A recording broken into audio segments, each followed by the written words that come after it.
Welcome back to Project 94 for another diecast review here on the channel. And we're going to be going back to 2022 for another 2022 diecast review. And this one right here, you're probably surprised, I don't usually review that many raced version diecasts on the channel. But thankfully for me, there are plenty of diecasts to review that are in the clearance bin at the Lana Racing retail store. So I decided, you know what, let's pick up Harvick's last 2 career wins. And this one right here is the Richmond race version. What a really cool diecast. This is, of course, the second Richmond race. This is Kevin Harvick's Mobil 1 paint scheme that he won with at that event.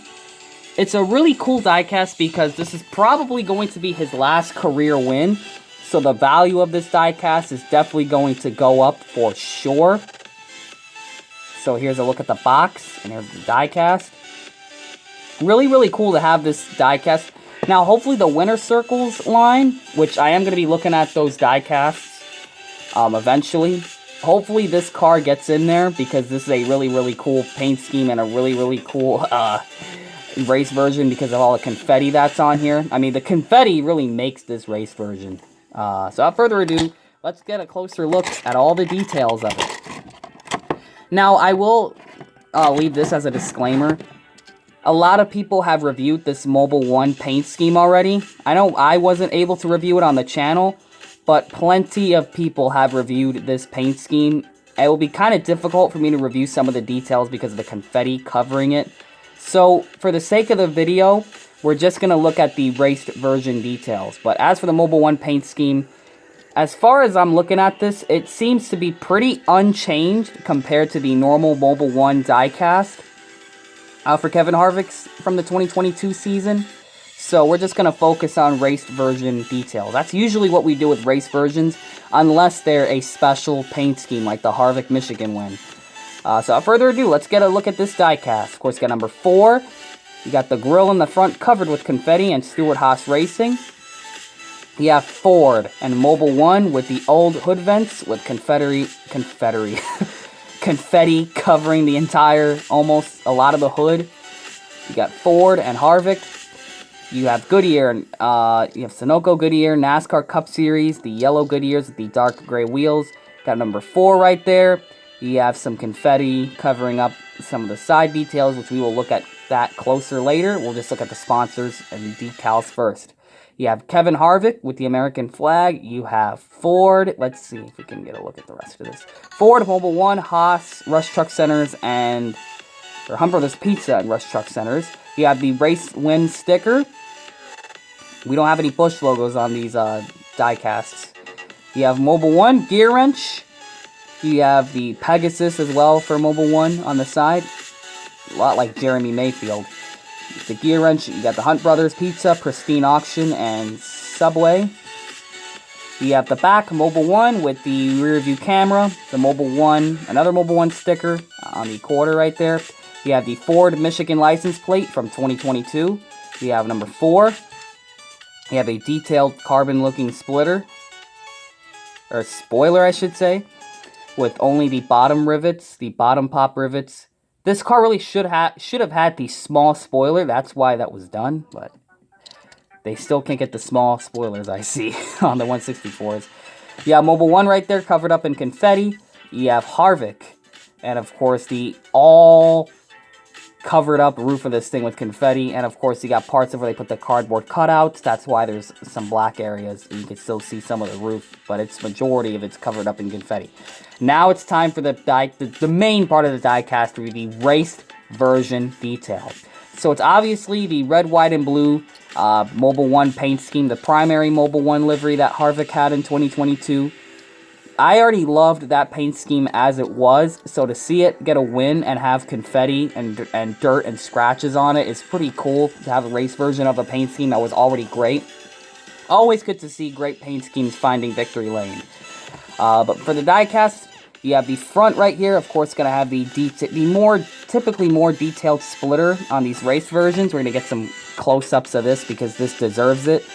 Of course, you have the carbon-looking splitter. Now, the bottom of it is just...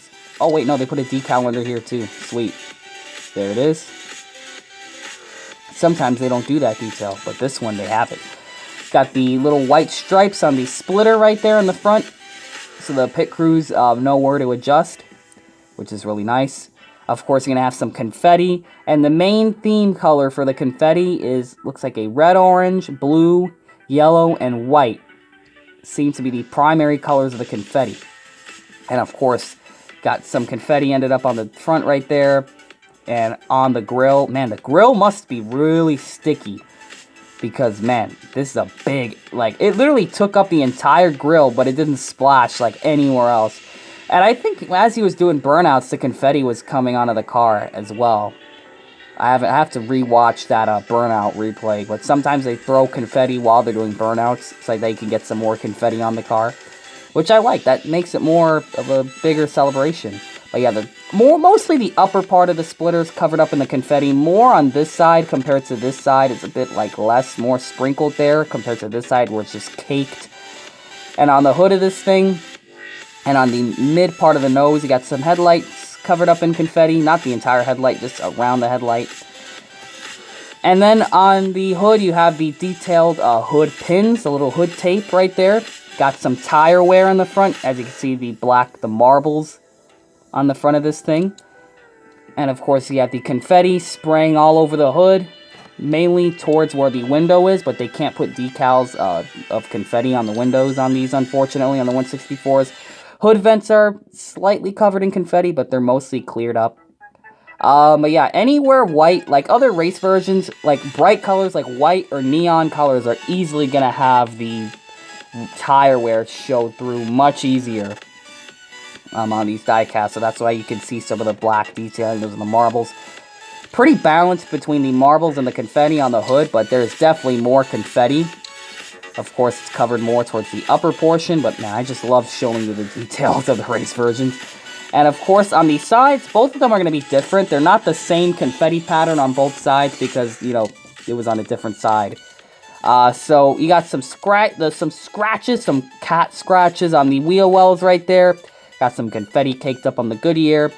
And of course, around or over the side underbody, you have some confetti piled up right there with the pit indicator, the rocker. So then where to lift them up at. A more detailed side skirt, or side of the underbody, I should say. It's more detailed than your typical diecast is. Some burn marks on that. Got some confetti still going on the side. Some confetti on the hips of the car and on the sides of the window and on the roof pillars, covered up in confetti more towards the front right there, as you can tell. And looking at the blank white portions, you can see some more of the tire buildup. The tire buildup. Got some more of it on the quarter panel right there. Of course, both sides of the quarter panel, the main quarter panel and towards the rear wheel well, there's still some like spots on that black there. You got a cat scratch, a kitten scratch on the wheel well right there. You got some confetti.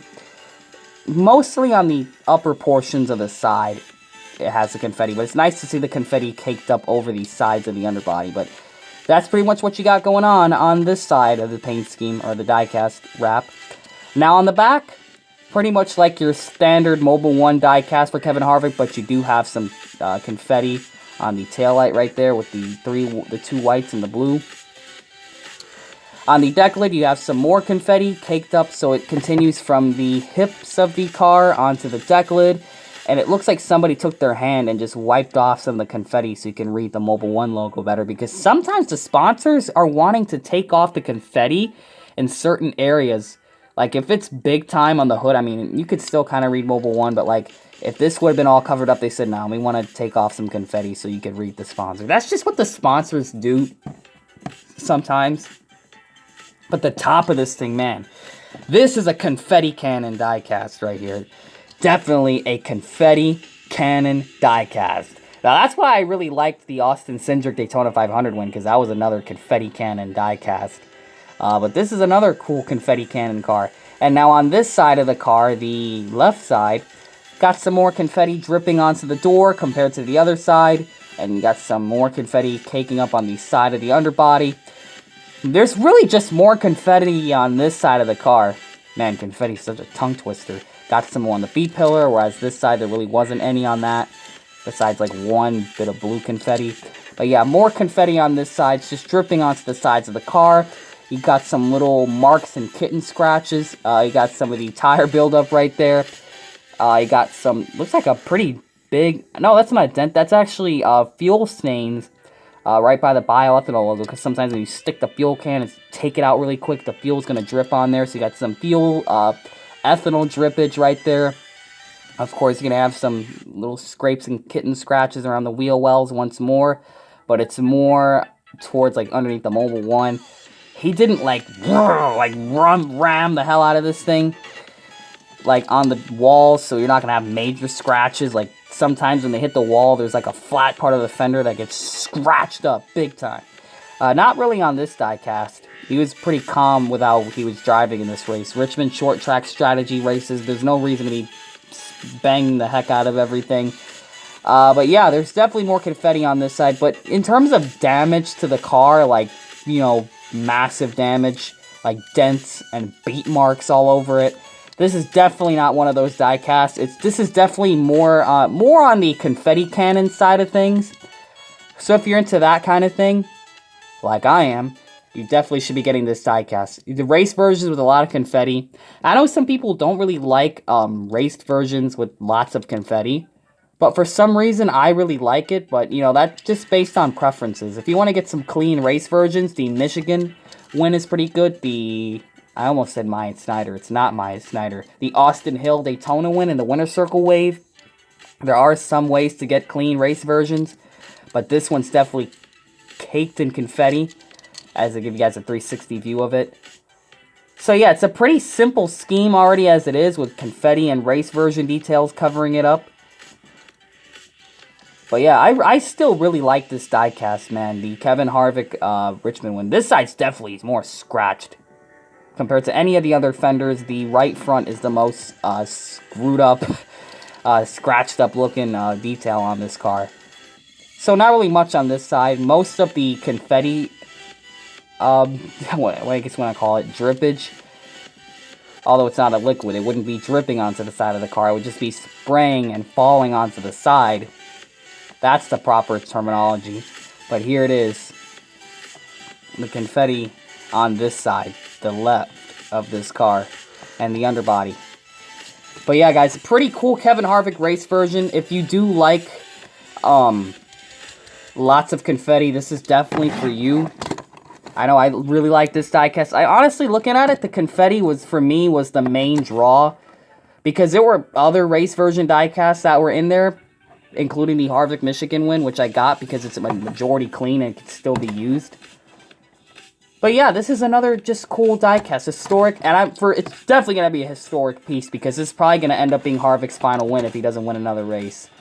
But yeah, guys, that's going to be it for Kevin Harvick and his 2022 Richmond raced version, 164. This is a Stewart Haas Racing Ford Mustang, driven by Kevin Harvick, the Mobil 1 livery.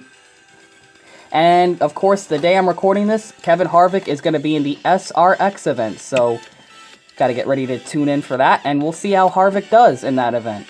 And no, I'm not a Kevin Harvick fan, although you might think so because of the amount of Harvick diecast I reviewed on the channel compared to Chase Elliott.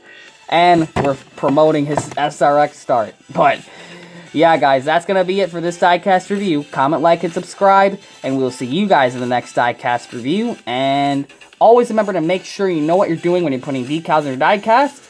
And stay tuned for that Harvick Michigan win.